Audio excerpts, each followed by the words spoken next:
Hello everyone, good morning. Welcome back to my channel Stree hope. कैसे हैं आप सब और कैसे चल रही है आप सबकी पढ़ाई। आई होप कि आप सब बहुत ही अच्छे होंगे और खूब मन लगा के अपनी पढ़ाई कर रहे होंगे। दिन की शुरुआत हुई सुबह की 4:15 बजे से और बस मैं अपनी फ़र्स्ट स्लॉट स्टार्ट करी थी। अभी आराध्या सो रही थी, मैंने चुपके से लाइट जलाया। फिर भी अपना आँख इधर उधर कर ही देती हैं जब लाइट ऑन होती है तो। और 2 दिन से हस्बैंड और आराध्या दोनों की तबीयत ख़राब थी, तो ऐसे भी दिमाग थोड़ा सा काम करना बंद कर दिया था। बच्चों की जब तबीयत ख़राब होती है तो एक जो मदर्स होती है ना, वो कहीं ना कहीं बहुत ज़्यादा ही परेशान हम हो जाते हैं। जो एज ए मदर होगा उनको पता होगा कि कितनी बच्चों की तबीयत ख़राब हो जाने से किसी भी काम को करने में मन ही नहीं करता, चाहे वो हमारा खुद का ही कोई भी कितना भी इम्पोर्टेंट काम क्यों ना हो, क्योंकि सबसे पहले हम एक माँ हैं। इस चीज़ को हमें ध्यान में रखते हुए अपने काम को करना है और मैं बिल्कुल भी नहीं चाहती कि मेरी वजह से ये सब डिस्टर्ब हो। इसलिए मेरे काम के जो मेरे आराम के टाइम होते हैं ना, मैं उसे चुरा करके अपनी पढ़ाई करती हूँ। और ये मेरे लिए एक है बहुत संघर्षपूर्ण रही है लाइफ। पता नहीं कब तक कामयाबी मिलेगी ये भी नहीं पता, लेकिन फिर भी आदमी निरंतर प्रयास करता रहता है कि हाँ चलो ठीक है। ये किसी को नहीं पता है कि कब किसकी लाइफ कैसे चेंज हो। तो इसलिए जितना भी टाइम मिले मॉर्निंग में, जब भी नींद खुले, थोड़ा सा ये रहता है उठ के कि अगर मॉर्निंग में मैं 2-3 घंटे पढ़ लेती, थोड़ा सा मुझे राहत रहता है कि चलो ना पढ़ने से कहीं अच्छा है कि 2-3 घंटे के स्लॉट मॉर्निंग में मैंने कंप्लीट कर लिए और फिर मैं सीधे दोपहर में ही फ्री भी होती हूँ, मतलब 11-12 बजे के करीब में। तब से मैं वहाँ पे अपनी पढ़ाई स्टार्ट करती हूँ। तो अगर कभी इधर उधर हुआ भी, जैसे मान लीजिए इनका तबीयत ही ख़राब हुआ था, तो मैं मॉर्निंग में उठ के पढ़ लेती थी, तो ऐसा लगता था कि चलो ठीक है, मैंने 3 घंटे या 2.5 घंटे या 1 घंटे मैंने मॉर्निंग में ही दे रखा है। जो भी था, जैसे कि रिवीजन ही कर लिया या कुछ टॉपिक्स ऐसे, मतलब लगा कि ठीक है नहीं पढ़ पाऊँगी तो जो पहले का है उसी को रिवीजन कर लिया, ऐसे करके चीज़ों को कि थोड़ा सा डिसबैलेंस ना हो, मैनेज करती हूँ। और यहाँ पे मैंने अपने 2 घंटे की स्लॉट जियोग्राफी कंप्लीट करके मैं अपनी किचन में आ गई थी। अपना जो हमारा रोज़ का काम होता है, क्योंकि आर्या की भी छुट्टी है तो वो भी घर पे है, तो थोड़ा सा एक होता है ना कि मेरे लिए बहुत ज़्यादा ही एक लाइफ जो है अभी बहुत संघर्षपूर्ण रहने वाली है जब तक इनकी छुट्टी है। क्योंकि जब ये स्कूल चली जाती हैं तो मुझे भी थोड़ा सा राहत हो जाता है।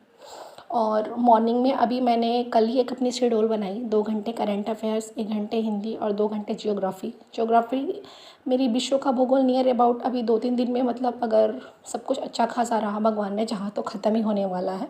ख़त्म हो गया होता अगर इनकी तबीयत नहीं ख़राब हुई होती तो। लेकिन अभी मैं रिसेंट, मतलब कि विश्व की जो जलप्रपात है, संधियाँ हैं, नदियाँ हैं, नहरें, यही सब पढ़ रही हूँ। कौन सा जो देश है किस नदी पे स्थित है, किस नदी के पास स्थित है। तो ये सारी चीज़ें, भौगोलिक स्थितियाँ, यही सब पे मैं आई हूँ। जलमंडल, अभी तो आज मैंने क्षोभ, समताप, ये सब पढ़ा।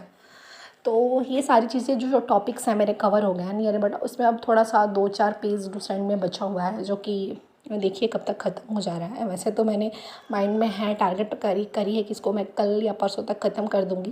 क्योंकि ख़त्म करना बड़ी बात नहीं है, उसमें से हम कितना चीज़ें सीख रहे हैं ये हमारे लिए बहुत बड़ी बात होती है। इसीलिए मैं धीरे धीरे करके वहाँ से लूसेंट एंड से अपनी चीज़ें कवर करती हूँ। एनसीईआरटी मैंने ऑलरेडी पढ़ रखा है, तो इसलिए मैं घटनाचक्र से क्वेश्चंस भी उसी में से पढ़ के तुरंत लगाना स्टार्ट कर देती हूँ कि हाँ ठीक है, कौन सा क्वेश्चंस मेरे कितने गलत और कितने सही हो रहे हैं। और यहाँ पे बस मेरा क्लीनिंग का काम चल रहा था, क्योंकि सारे काम करने के बाद से थोड़ा सा एक होता है ना हाइजीनिक, कि आप पढ़ने जाओ तो थोड़ा सा माइंड भी फ्रेश रहे।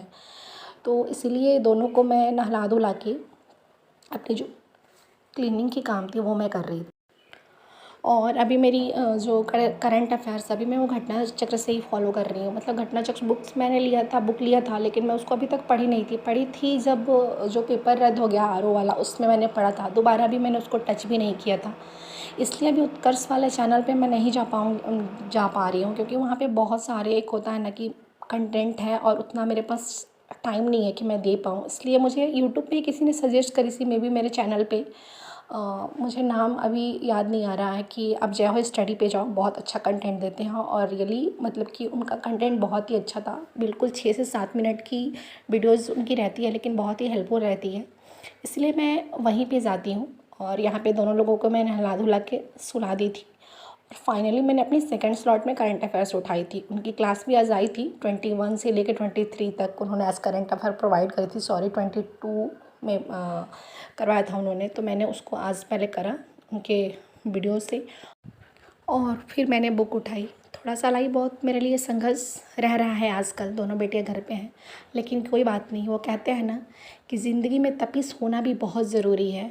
अक्सर वो पौधे मुरझा जाते हैं जिनकी परवरिश छाया में होती है। तो इसीलिए ऐसा नहीं है कि सबको आराम की लाइफ नहीं मिलती। बिना संघर्ष के किसी की भी लाइफ नहीं रही होगी। जिसने भी कामयाबी पाई है कुछ ना कुछ अपने लाइफ में, उन्होंने बहुत सारे स्ट्रगल किए होंगे, तब वो जाके कहीं ना कहीं एक मुकाम तक जाते हैं जिनको अपनी मुकाम हासिल करनी होती है। यहाँ पे मैंने अपनी करंट अफेयर्स पढ़ रही थी, लेकिन एक होता है ना कि जब नहा धो के फ्रेश होते हो तो फिर नींद आने लगता है, इसलिए मैंने उठ के अपनी पढ़ाई स्टार्ट कर दी और मैंने यहाँ पे अपना करंट अफेयर्स ही बस उसको रिवीजन कर रही थी। तो बस यही था मेरा आज का ब्लॉग। उम्मीद करती हूँ शायद ही आप लोगों को अच्छा लगे तो आप सभी से लाइक शेयर सब्सक्राइब करिएगा। और चलिए फिर हम कल मिलते हैं अपनी नई बातों के साथ। तब तक के लिए बाय बाय, टेक केयर। आप सब अपना ख्याल रखिएगा। जय माता दी, राधे राधे।